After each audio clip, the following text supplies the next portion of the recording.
Patients get scared when they find out they need an implantable medical device like a pacemaker. That's understandable considering the risks of surgery and what it implies for their health. But did you know that hospitals get scared too? Implanted devices are pricey, and this spend category is notoriously difficult to manage. In an era of super tight hospital finances, implantable devices could mean the difference between life and death for the hospital too.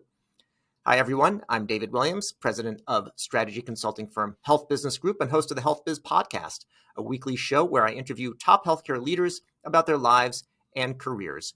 My guest today is Rich Palarea. He is CEO of Kermit, which focuses on enabling hospitals and health systems to keep the cost of implantable medical devices under control.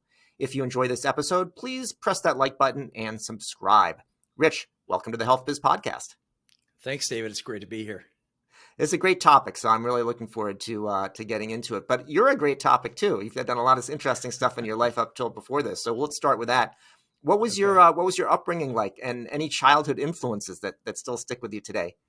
Wow. Okay. Well, it's interesting that I'm in healthcare now because my father was a cardiologist. I grew up in Long Beach, California, where he practiced medicine. He came there from Guatemala, Central America, actually. You know, everybody's got an uncle in the family who's not related to you.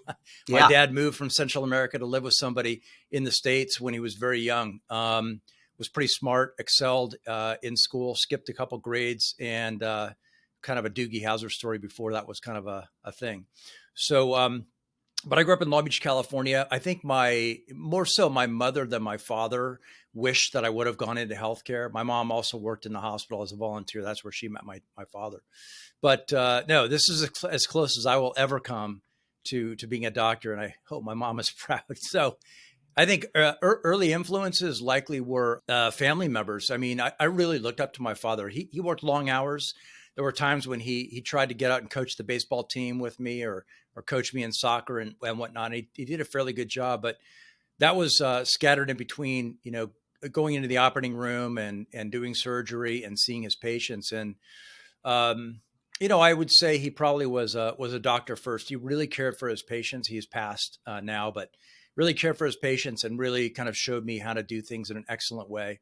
I had an uncle who was very influential in my upbringing too, kind of got me into competitive yacht racing and sailing, which I did a fair bit of that in high school, won a couple of national championships actually with my cousins. So the two of those men really kind of shaped who I became as a young adult. Oh, that sounds very, very exciting. I spent some time in Long Beach, but I've been to Guatemala too. It was a beautiful country. You know, one of the striking things about it, I remember, was that they were using for long distance bus transportation retired school buses from the U.S. So you'd see these yellow buses with, you know, markings from all over the country that were being put out there. It was striking. Not something they write about in the tour books, at least at the time I was there. So that's right. So that's something. So okay, as you said, getting into healthcare, and you know, after yacht racing and so on, you didn't just get right into healthcare either. It looked to me like early on, maybe the first thing you were doing, the first thing I saw on your LinkedIn was a real estate appraisal business. Is that right? Right. Yeah. So I went to San Diego State after high school. I graduated from San Diego State with a BS in business with a marketing emphasis. I didn't really know what I wanted to do. I was thinking at the time, and this is like late 80s, you know, ad agencies were all the rage. Everybody wanted to go work for Ogilvy or one of these big firms. And they told us, you know, newly minted marketing degree holders that you're probably going to sweep the floors if you go there. Literally, that's what you'll do for a while. So kind of got my head around that, and I was prepared to do that.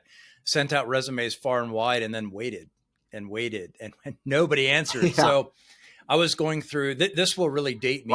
So we're the same age, by the way, so don't worry about that. So it'll date you, but it'll date me as well. So I guess be careful what you say. But you didn't put a sort of a broom on your resume, so they didn't know you like how many sweeps per minute you could do. Professional sweeper. Yeah, I probably should have. But what I did do when the responses weren't coming back is I got out the newspaper and I looked at the help wanted ads. You remember those? Sure, I do. Right. Before LinkedIn and Monster and all these other places we go for jobs. So I was looking through the paper and found a job for a salesperson for a local real estate appraisal firm in Orange County. in the city of Orange, actually in Southern California.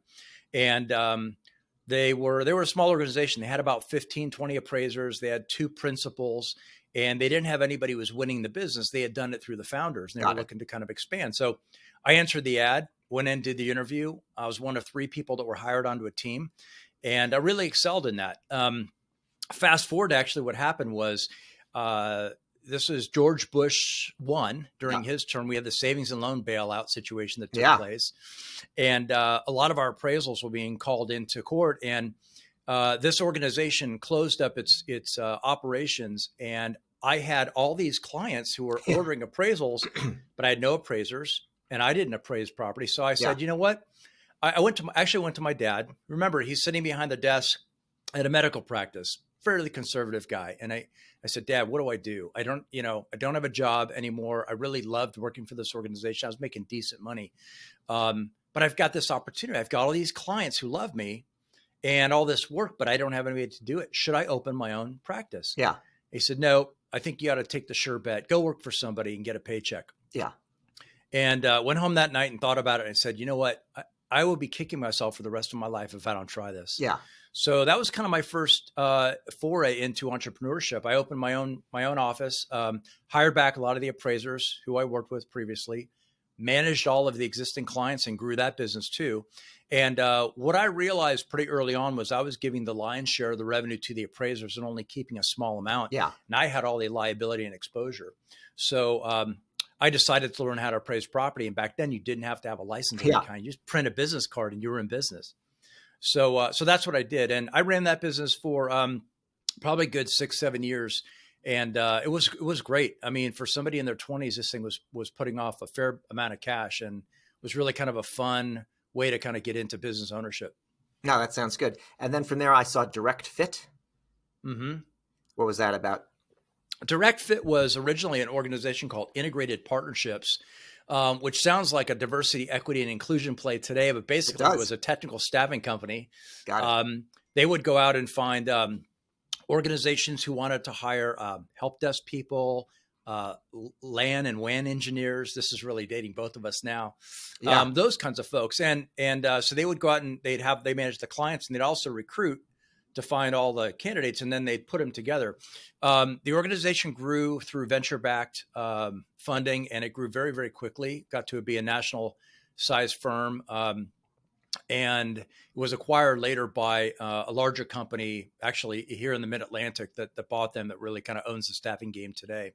That organization, I was the marketing director there. We were the first staffing company to come up with a model to video interview candidates and then use a matching algorithm inside the database so that somebody could go in and search for the person they wanted, get back a list of people, see a 5 or 6 minute snippet interview, and then say, I'd like to physically interview these, check them off and send in the order. It's a pretty slick application. Bandwidth was super expensive back then. Right. We were way ahead of our time. And the one thing that we didn't actually calculate was most really good technical people don't like to sit in front of a camera. So there was a kind of a cultural mismatch there, but it was acquired, and it's actually still running today. No, that's good. Well, as long as you're dating us, Rich, when you talk about LAN and WAN, at the same time, when people didn't have the money to invest in a LAN, they used to have a sneaker net. You remember that, which means that you take your floppy disk, 5 1/4 at that time, not the 8-inch, but not the 3.5-inch either. And you would walk it from one computer to the next. That was the sneaker net, as I recall. So that's exactly. They don't need to hire anybody to run that, I don't think. No, I don't think so. And then the next one I saw was is it AIM? AIM International is AIIM. So that organization was a very interesting one. That was a trade association that was in the data management space. Originally not data management, it was microfilm and microfiche way back when. I mean, that's a 100-year-old organization out of DC. And they would have a large trade show every year where they'd bring together all the big companies who were using data and data management, Kodak, IBM, all the people that you're thinking of. And then they'd bring in all of the solution providers that wanted to do business with those organizations, people that did scanning, like I said, microfilm. By that time, we were using the first instance of Microsoft SharePoint. So we were on enterprise content management back then. And AIM coined that phrase, ECM, enterprise content management, still being used today. The interesting piece of that story was that we would do a trade show every year. It was a big event. And we'd collect all the booth money and all the extras and everything.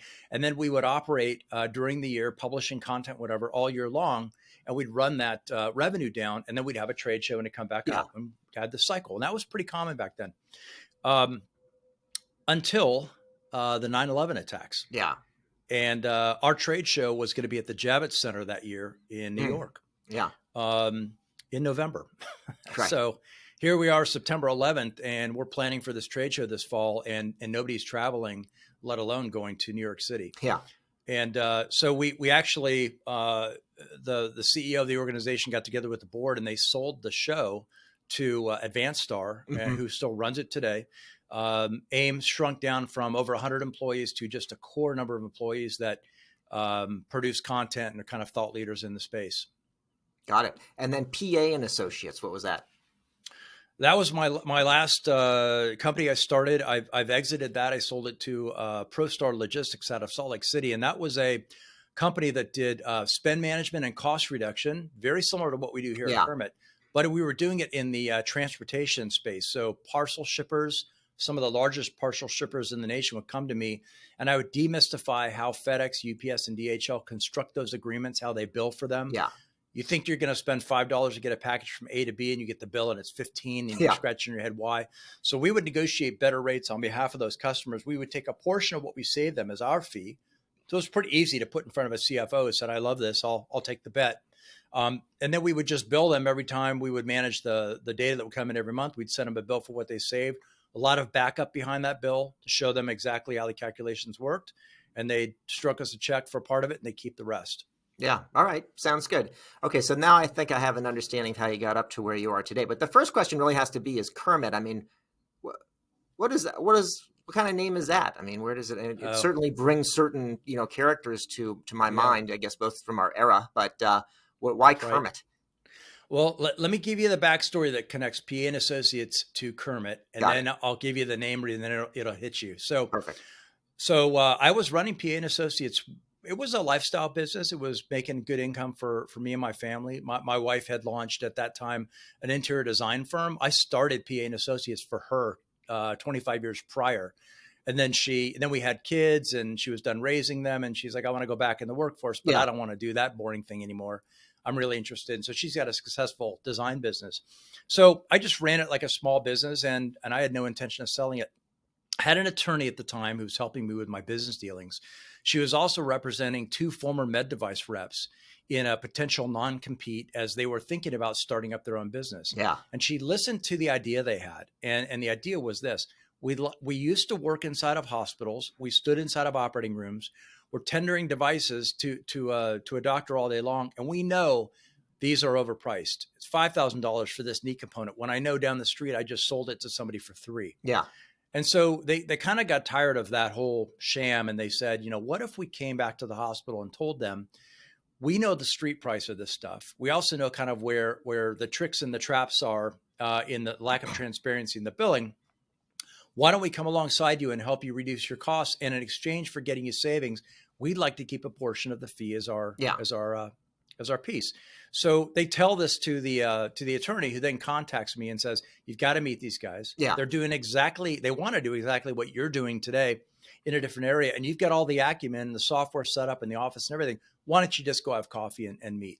And so they came into my office, told me this crazy tale about how they stood in the operating room and controlled the whole dance. And it wasn't my first foray into healthcare, as I mentioned before, but I didn't really know anything about surgical utilization or any of this stuff. And actually, let's stop on that for just a second. I know you're going to get to the Kermit story, but just to emphasize, the salesmen are in the operating room.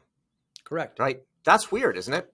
It is. I mean, for the average layperson, to probably even some people listening right now who've had knee and hip surgery thinking, wait a minute, I was under anesthesia, and somebody who's not part of the hospital staff was in the OR with me. Yes, it's very common. Not just watching. So, that's right. So they're an active participant in ensuring, and a very important role actually, ensuring that the surgeon has what he or she needs in any eventuality. So if the surgeon gets in, cuts the patient, and decides, wow, we have osteoporosis in this bone, it didn't show up on the scans on the film, I'm going to need a different style implant. that rep has to make sure they've got not only what the surgeon asked for, but all the backup stuff too. So they're carrying large amounts of material in that's sterile processed. Those trays are then wrapped and sent up to the floor where they meet this employee of the implant company. And they kind of, they are very knowledgeable. They know how to do the surgery of anybody in the room, with the exception of the surgeon. So they play a very important role to kind of bail surgeons out, let them know how to use different instrumentation, all of that. But they're tendering medical devices into a sterile field, and there's no price tag on the box. No. Surgeon doesn't really have a clue what these things cost. There have been many surveys that you can find out there in medical journals where they've asked surgeons, what do you think these things cost? And they're wild and all over the place. And nobody really understands. So no price tag on the box. The implant comes out of the box. It's handed to what a scrub tech who then gives it to the doctor and it gets implanted. And a barcode sticker or label is peeled off of the box and affixed to a piece of paper. And that becomes the record of what gets billed. It's a piece of paper. Even today, with all the technology we have and cloud-based this and that and all this stuff, the rep writes down with a pen what they want to charge for that day. And then they march that piece of paper down the hallway to purchasing, who doesn't really have any clinical understanding of why the surgeon used what they did and just has to look at the stuff and kind of site check it and say, it looks okay. I'm going to go ahead and pay it. Yeah. It's like, look what you bought. Exactly. So the surgeon picks, the hospital pays, the patient doesn't know. And we have this interesting thing that goes on where, one party kind of controls both sides of it. So that's what these guys were doing. And that's why I was so fascinated by it. But, as the story went on, it became kind of more and more exciting to me, so that I had to actually take a step back from that conversation and say, do I really want to try something different at this point in my career? I have a great business that's doing well. It's doing exactly what I need it to do. But look, I mean, you rarely get an opportunity to really make a change, really make a difference in an area that's been going for a long time. And at that point, it'd been 50 years. Yeah. All right. So I threw you, so you said you were going to explain, but then I asked another question in the middle of the question, which is something, a podcaster is allowed to do, or somebody of my age can do, but why Kermit? I still don't know that. Yeah. So we landed our first two customers. Yeah. We decided to go into business, obviously. Yeah. That's what's going on now. We landed our first two customers and we decided this paper-based bill thing is really bizarre. Yeah. Why don't we endeavor to create a piece of software that will capture that paper bill, turn it into electronic information, tell the hospital what's okay to pay and what isn't, and then use all that transactional data as analytics to go back in and sit with the surgeon or the supply chain leader or the finance lead and say, here's what's really going on that you can't see. Other opportunities for cost reduction exist. And we said, this is tremendous. So we raised a little bit of money. We built some software. And the software now exists and we have to kind of push it out into the world. And we said, well, we need a name for the software. Yeah. So I'm sitting around, at the time we had one employee that we had hired. So me, my two co-founders and one other employee. And the three of us, the three co-founders were sitting there saying, okay, this feels like naming a band. Yeah. Everybody just throws out crazy names. And I said, look, we could be doing this for a long time. Let's put some parameters in. Let's just say, everything that's in the hospital right now is high stress. If we have any competitors at all, it looks like government alphabet soup. It's all acronyms. It's all very stale. Yeah. There's no personality to anything. And also, this is a category that really supply chain doesn't understand, nor do they really want to.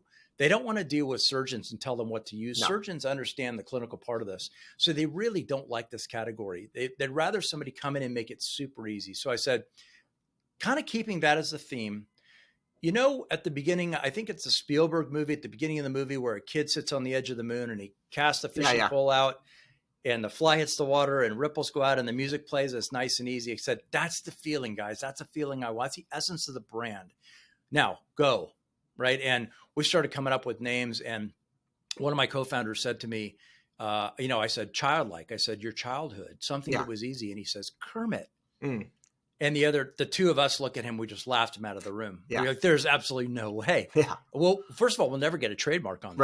Right. And how are we going to explain it to some buttoned up CFO in a three-piece who's like, well, you guys are Kermit? You're what? Yeah. So another 5 minutes went by, Dave. We threw lots of other names around and then we said, wait a minute, you might have something. Like if we can pull that off, that's really what we want. We want to kind of set ourselves apart from everything else that's out there. And so we went with it. You know, the attorney said nothing green, nothing with any frog Right. imagery. You'll get a note from Jim Henson's estate. Yeah. And so we stayed away from that, but the name really stuck, and it has produced pretty much the effect that we wanted, which is a little bit of a reaction, a little bit of a smile, a Yeah. little bit of people let their guard down. But we take what we do very seriously, even though we have a lot of fun. And I think our customers actually realize that. So I think I understand the unmet need. You've explained it well. So unique elements of the operating room and having the person who's doing sales handing you something and then putting the sticker down and taking it in to cash it in at a high amount typically.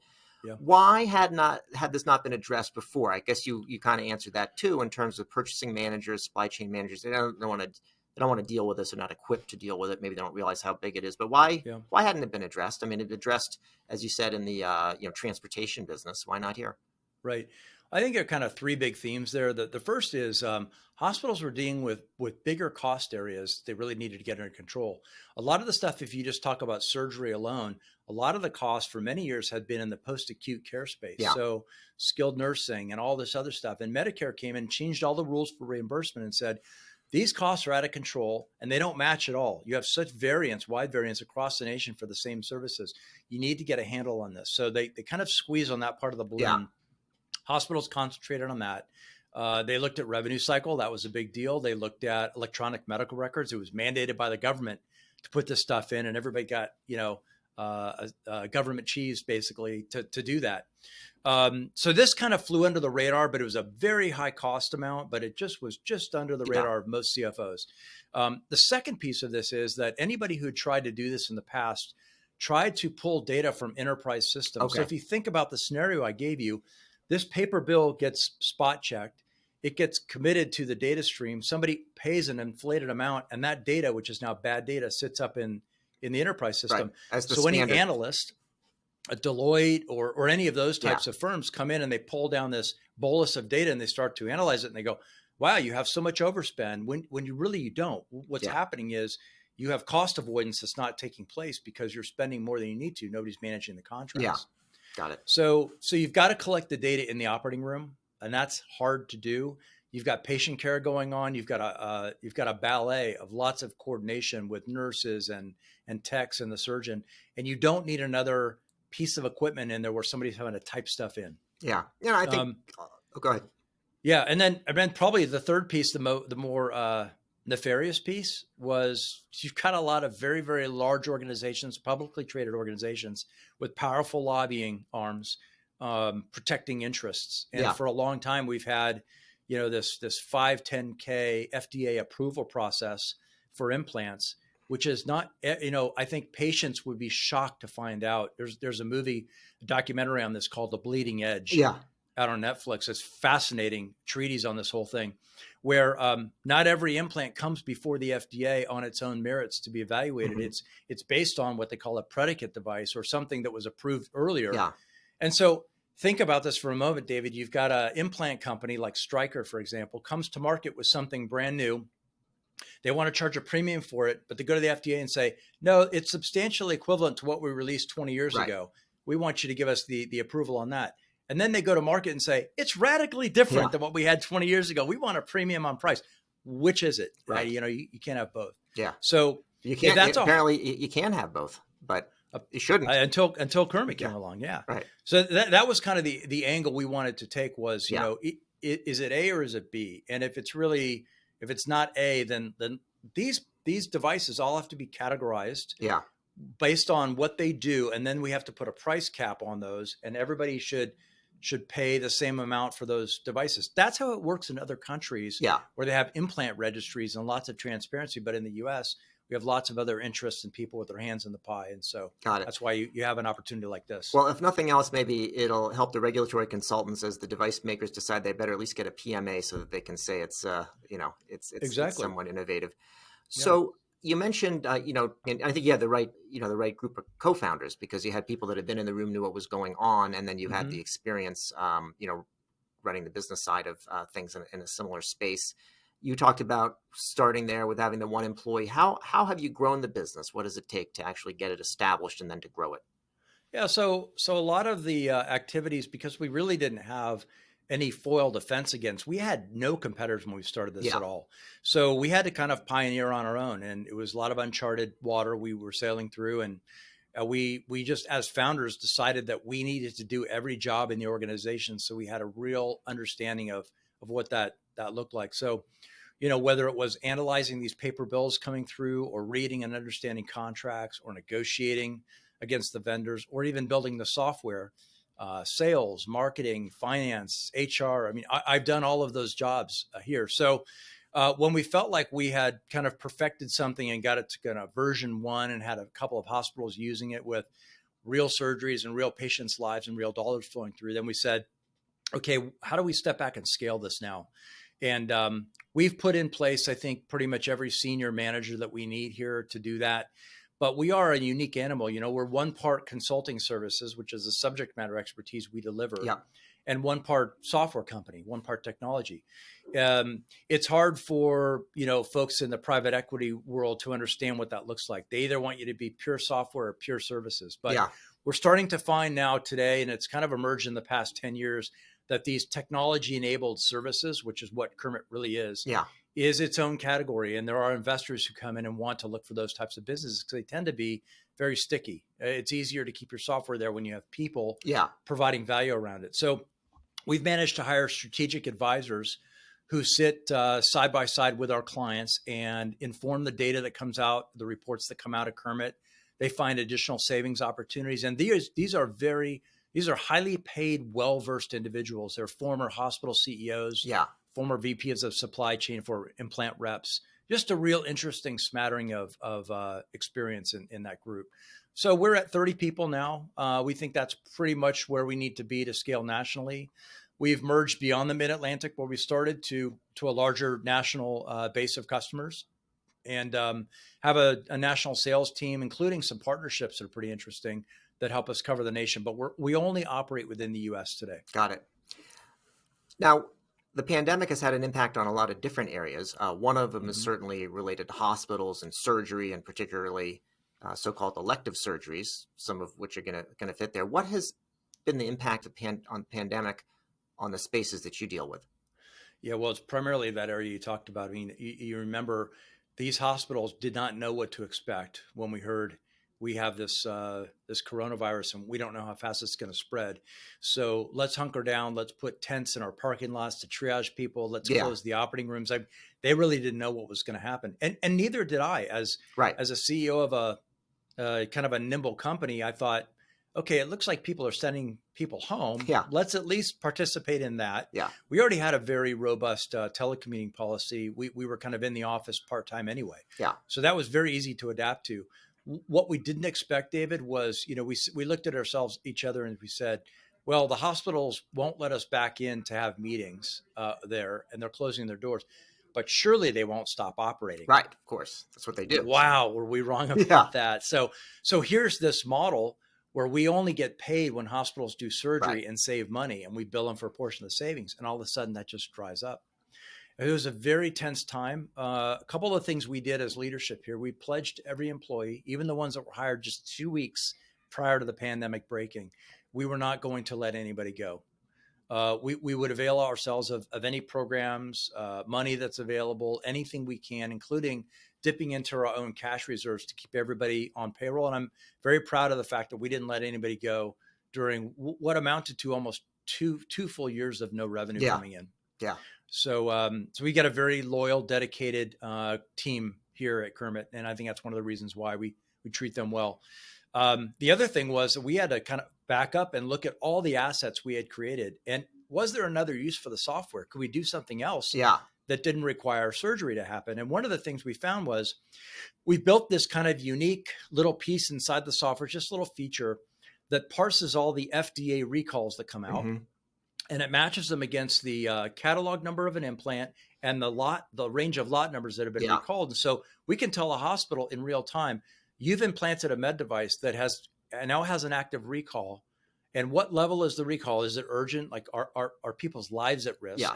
And we can give the hospital a list of those patients by name. There's nobody else who's doing recall management in the United States today that does that. Yeah. And the reason why is they have all the device information, but they don't have the patient information. We have both. So we tried to turn this around very quickly, and we looked at maybe a possible uh, B2C kind of business where we could offer anybody who's had surgery a registration in our database and a lifetime of alerts where we would tell them if something got recalled. And we were kind of spinning up that idea when the pandemic broke and we kind of got back to normal. So we shelved that. But boy, was it Yeah. a bit of a moment there for No us. kidding. So, we hear a lot about value-based care, and as you talked about how Mm-hmm. surgery stopped, you stopped getting paid, and that was the case for fee-for-service. Some that were in, I'm not saying in your business, but some that were in kind of value-based arrangements with the global capitation were getting paid not based on volume, but based on just based on the population, ended up doing pretty well. Yeah. Do implantables fit into value-based care, and how so, and how would that affect your business if so? Yeah, they do. So under previous administrations, the Medicare passed a bundled payment for knee and hip.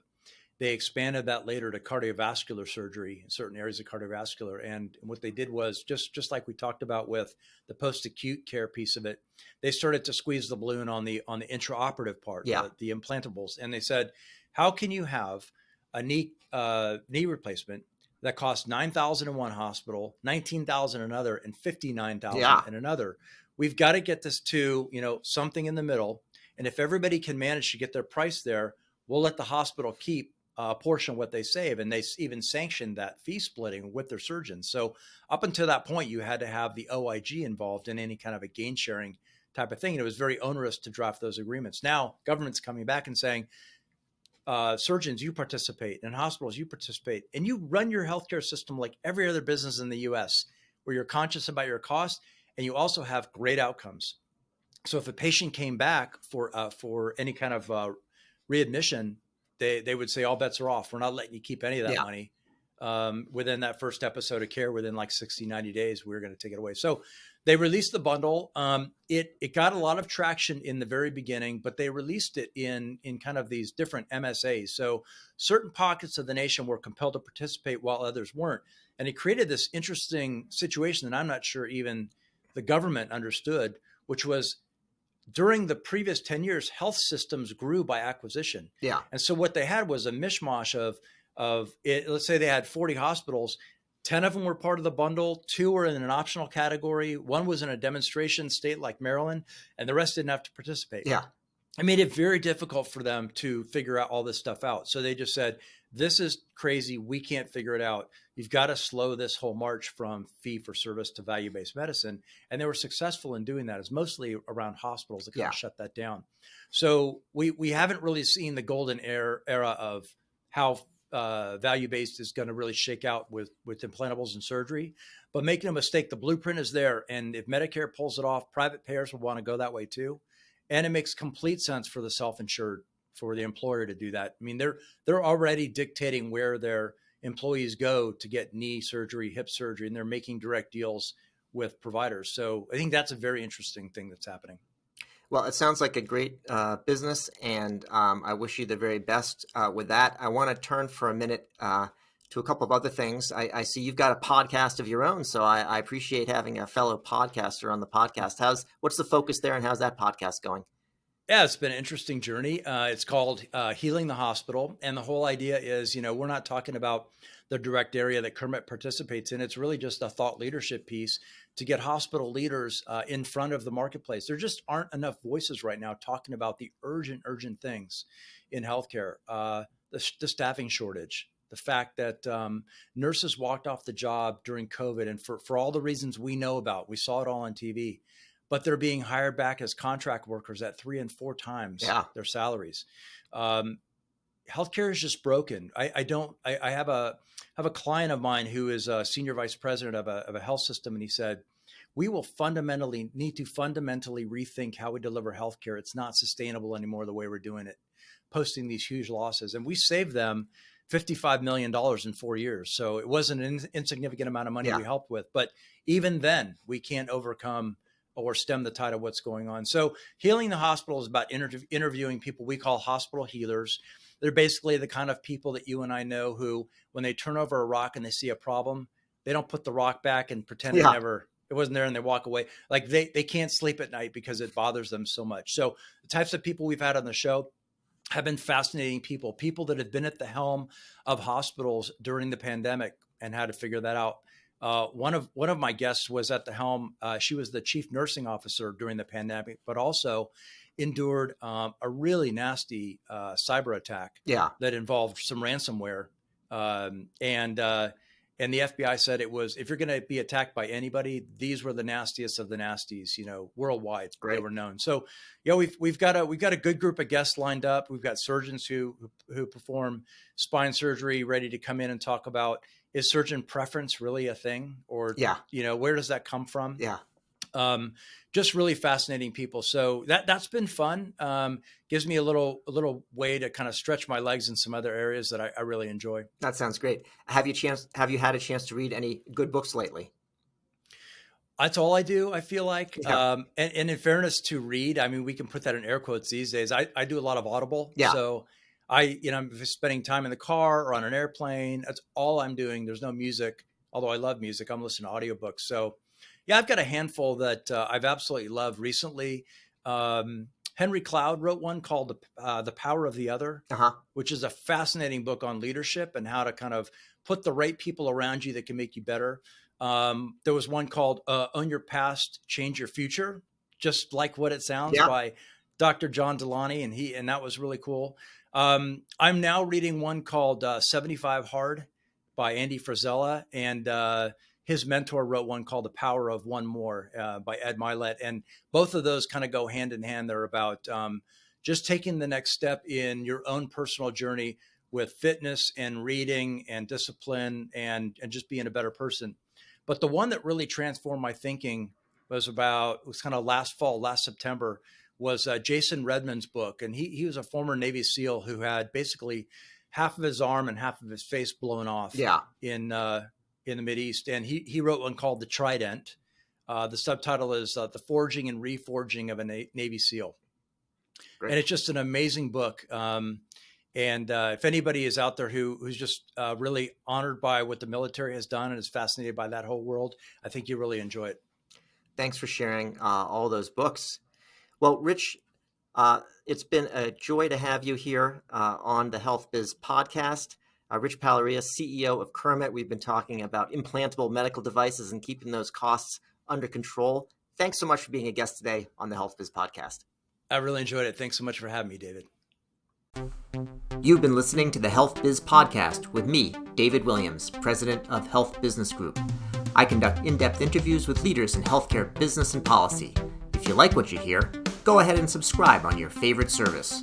While you're at it, go ahead and subscribe on your second and third favorite services as well.